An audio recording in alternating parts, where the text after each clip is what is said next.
Melanjuti pembahasan episode lalu, pada episode 30B ini, kami sampaikan ulasan tentang solusi utang dari Menteri Sri Mulyani, serta investigasi jurnalistik tentang GDP yang selama ini jadi alasan pembenaran untuk terus tambah utang.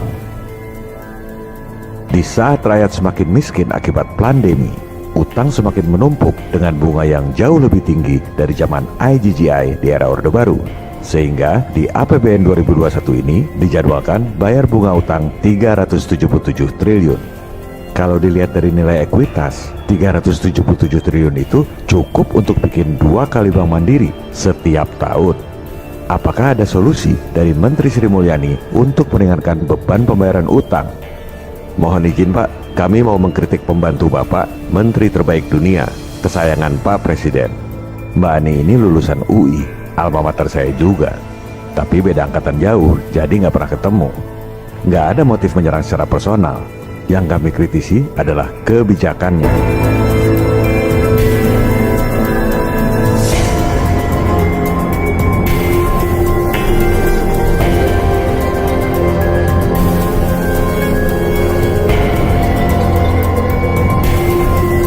Mbak Ani ini dulu aktivis, kita semua bangga. Tapi setelah masuk dalam lingkungan elit keuangan global, kok jadi hobi ngutang? Bukan cuma negara yang disuruh ngutang, rakyat pun disuruh ngutang oleh Bu Menkeu. Kalau zaman dulu ada gerakan ayo menabung, Bu Menkeu ini justru mencanangkan ayo ngutang. Gak ada yang menyaksikan kecerdasan Bu Menkeu. Yang kami sayangkan adalah keberpihakannya. Dengan uang dan kekuasaan yang begitu besar, elit global ini memang bisa berbuat apa saja. Ya jelas saja bisa ngasih utang berapapun yang diminta. Fed dan Wall Street itu kasih utang modal dengkul, hasil penggandaan uang elektronik di bank-bank komersial lewat sistem fractional reserve. Uangnya nggak pernah dicetak, cuma angka-angka di komputer dan debit kredit di perbankan. Dari situlah mereka bisa kasih utang pada semua negara di dunia. Nggak pakai modal, modalnya cuma kertas bond doang. Itulah hebatnya elit global. You know, when they talk about the elite. The elite. Do you ever see the elite? They're not elite.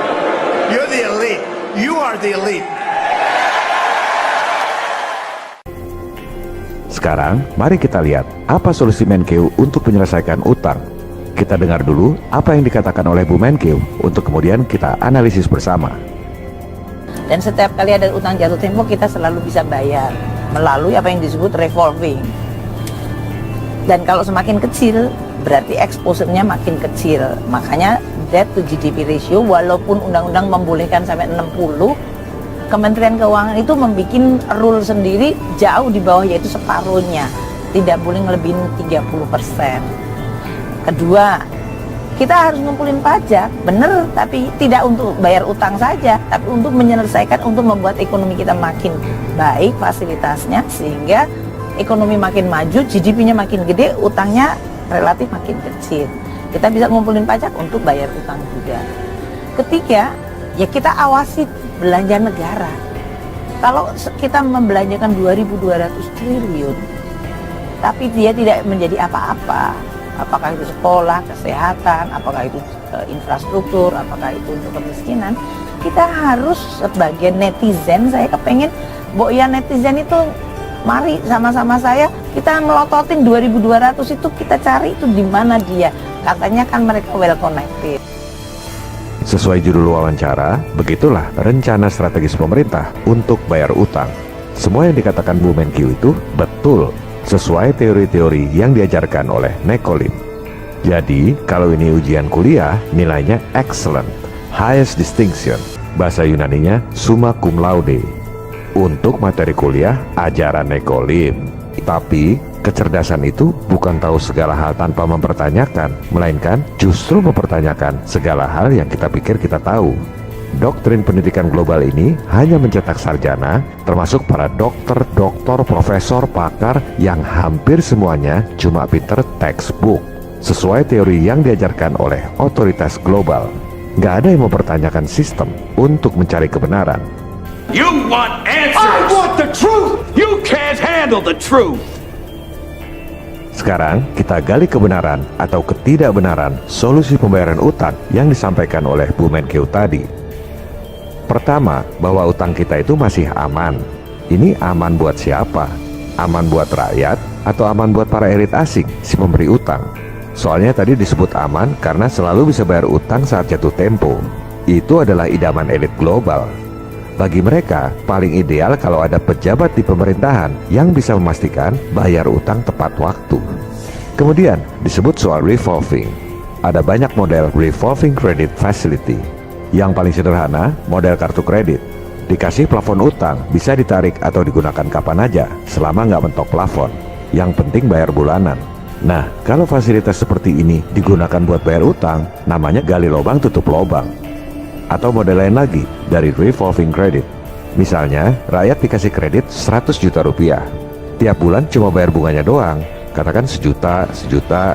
Setelah 12 bulan, dilunasi yang 100 juta, langsung diperpanjang, kasih kredit lagi 100 juta. Jadi cuma plus-plus doang. Itu adalah idaman para pengusaha kurang modal. Utang terus-terusan. Pengusaha yang punya modal pasti nggak mau. Sama juga kerja buat bank. Bayar bunga, taruhlah 12%. Emang laba bersihnya berapa? Udah kegerus buat bank. Apalagi revolving, perpanjang utang terus. Cuma kerja buat para bankir. Mending saya dagang rokok aja, Pak.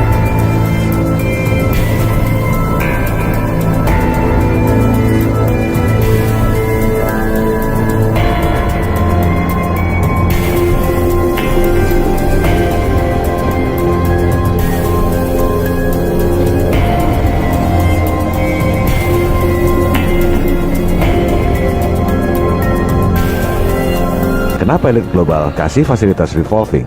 Karena mereka memang nggak ngincar pengembalian utang pokoknya. Orang itu hasil penggandaan uang elektronik di perbankan, duit siluman. Yang mereka incar adalah pembayaran bunganya. Itu yang masuk kantong mereka, 373 triliun per tahun.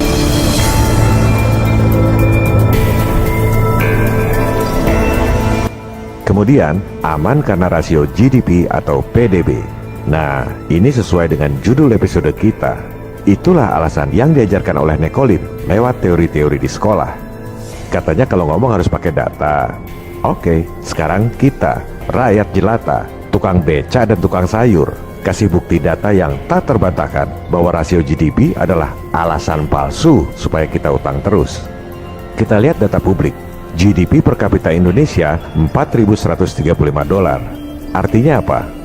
Kita kurskan dulu, asumsi 14.200 sama dengan 58,7 juta rupiah per tahun. Kita bagi 12. Jadi, berdasarkan data resmi, pendapatan penduduk di Indonesia itu rata-rata 4,8 juta rupiah per penduduk per bulan. Tapi kan di rumah itu nggak semua orang kerja.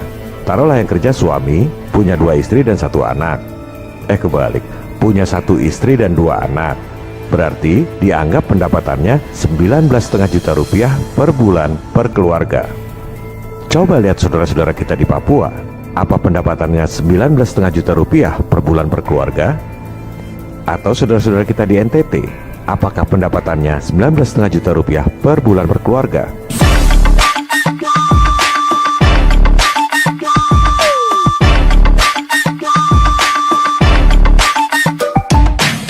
Karena dalam GDP itu, pendapatan perusahaan-perusahaan asing dianggap sebagai pendapatan domestik.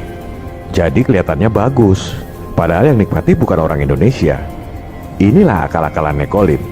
Contohnya ya perusahaan-perusahaan asing seperti Freeport itu. Tahun 1967, alasannya untuk meningkatkan GDP.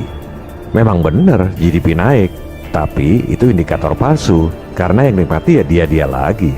GDP seolah-olah tinggi, padahal rakyatnya tetap miskin. Apakah bangsa kita bodoh? Apakah kita tidak mempunyai elit yang bisa berpikir? Ataukah bagaimana sebetulnya? Bahwa Indonesia itu memang direkayasa, memang diengineer oleh kekuatan asing untuk menjadi terpuruk, untuk menjadi bangkrut. Sejak tahun 1967, bulan November 1967 diadakan konferensi di Jenewa, diprakarsai dan dibiayai oleh Time Life Corporation. Di sana delegasi Indonesia dipimpin oleh Pak Sultan Hamengkubuwono ke-9 dan Pak Adam Malik. Mereka adalah pimpinan yang tertinggi untuk kalau tidak mereka tidak mau bicara. Tetapi di bawahnya itu kan tim ekonomi, karena yang dibicarakan ekonomi itu lengkap sekali. Iya. Wijoyo, Didi Sastro, Muhammad Sabri, Subroto, misal semuanya lengkap dan sudah menteri semua. Tetapi counterpartnya tidak ada menterinya. Counterpartnya itu Bank Dunia, IMF, Bank Pembangunan Asia, dan pengusaha-pengusaha besar raksasa di bawah pimpinan David Rockefeller.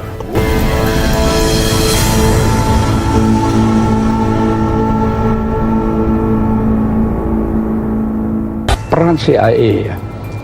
CIA mempunyai salah satu pemimpin wanita yang namanya, atau eksekutif wanita yang namanya Claudia Martin. Claudia Martin memberi perintah kepada John Perkins, seorang pegawai dari perusahaan swasta di Portland, yang namanya perusahaan itu Main, MIN. Tapi itu cuma kedok. Dia adalah agen CIA yang diperintah oleh Claudia Martin untuk pergi ke Indonesia dan menciptakan proyek sangat besar dengan pembiayaan dengan utang. Berikan justification atau pembenaran bahwa proyek itu sangat penting. Kalkulasikan untung yang sebesar-besarnya, bangkrutkan Indonesia setelah semua utang kembali kepada perusahaan-perusahaan Main, Bechtel, Halliburton, Stone and Webster, dan Brown and Root. Katakan bahwa proyek ini akan meningkatkan PDB tanpa peduli siapa yang menikmati. Katakan juga bahwa PDB bisa naik oleh satu proyek saja yang besar. Oleh karena definisinya memang demikian. Berikutnya, solusi dari Bu Menkeu adalah pajak. Ini yang dari awal kita bicarakan. Rakyat disuruh kerja keras, dipajaki tinggi buat bayar utang pada para bankir asing yang kaya raya. Padahal sebenarnya tanpa utang pun kita mampu biaya pembangunan. Kita jangan ngomong rasio-rasio GDP palsu itu. Kita lihat aja angka nominalnya. APBN 2021 bayar bunga utang 373 triliun rupiah per tahun. Siapa yang mau bayar? 373 triliun itu cukup untuk ekuitas bikin 2 kali bank mandiri setiap tahun. Dibakar tiap tahun.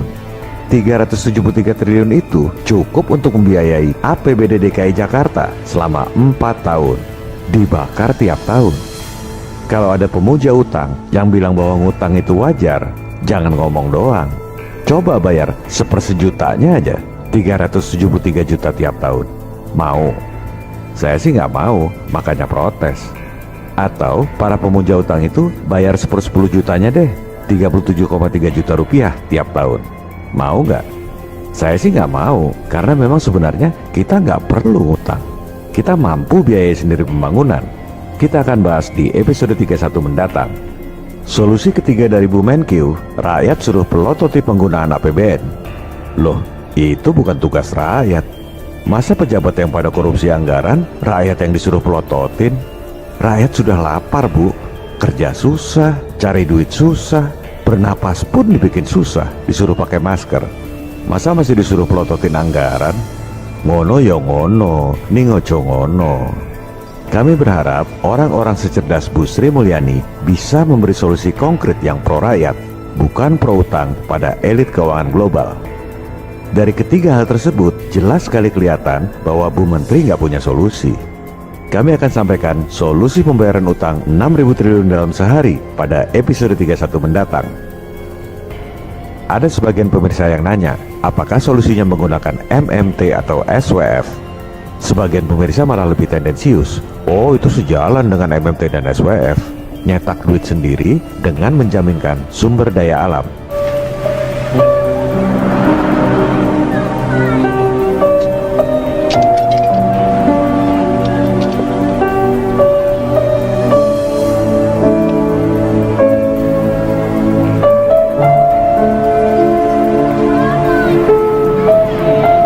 Saya sebenarnya nggak suka menanggapi komentar, tapi karena dikira sama, padahal secara prinsip sangat berbeda, saya merasa perlu untuk meluruskannya.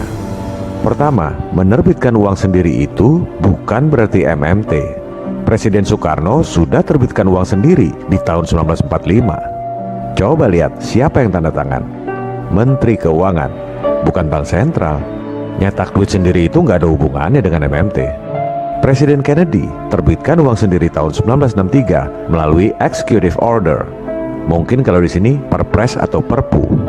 nggak ada hubungannya dengan MMT. Nggak perlu gembar-gembor teori baru, praktek itu justru diam-diam. Uang dolar yang diterbitkan oleh bank sentral swasta Fed, capnya warna hijau.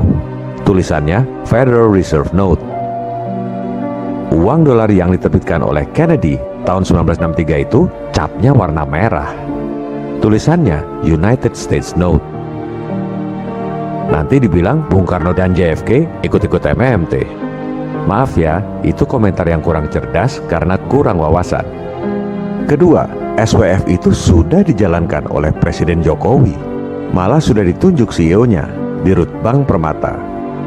SWF atau Sovereign Wealth Funds adalah investasi milik pemerintah pada produk-produk keuangan yang dibuat oleh elit global.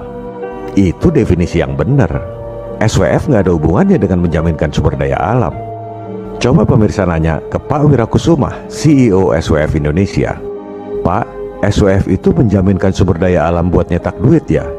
Pasti Anda diketawain. Sekolah di mana, Dek? Pasti bukan pemain di dunia perbankan dan keuangan. Saya nggak menentang kalau ada yang mau bikin teori baru. Silakan aja. Tapi kalau bikin teori sendiri, jangan gunakan definisi baku yang artinya sama sekali beda. Kasihan nanti rakyat jadi bingung. Populer di kalangan awam yang nggak ngerti moneter, tapi begitu diskusi dengan para pemain di dunia perbankan dan keuangan, jadi bahan tertawaan karena definisinya beda sama sekali. Ketiga, Wall Street kasih utang pada Indonesia itu modal dengkul, duit siluman. Masa dibayar dengan menjaminkan harta warisan anak cucu? Itu karena nggak ngerti bahwa Wall Street bisa kasih utang 6.000 triliun tanpa jaminan apa-apa. Karena nggak ngerti, lantas kasih usulan jaminkan sumber daya alam buat bayar utang siluman. Menurut saya sih nggak masuk akal, tapi terserah. Jika menurut Anda masuk akal ya silakan aja. Kalau gitu, episode mendatang kita pecah saja. Episode 31 tentang utang siluman Wall Street. Supaya pemirsa, para wakil rakyat yang duduk di DPR dan DPRD paham betul permainan yang sesungguhnya. Kalau sudah paham permainan yang sebenarnya, baru kita bicara solusi yang efektif. Pada episode 31 nanti, kita akan sama-sama melihat perlu MMT atau tidak, perlu SWF atau tidak, perlu jaminkan sumber daya alam apa tidak. Baru kemudian di episode 32, kita membahas tentang solusi bayar utang 6.000 triliun dalam sehari. Bukan dengan teori-teori akademis seperti MMT dan lain-lain, melainkan lewat praktek yang hanya diketahui oleh para pemain di lapangan. Viva Republik Indonesia, salam people power.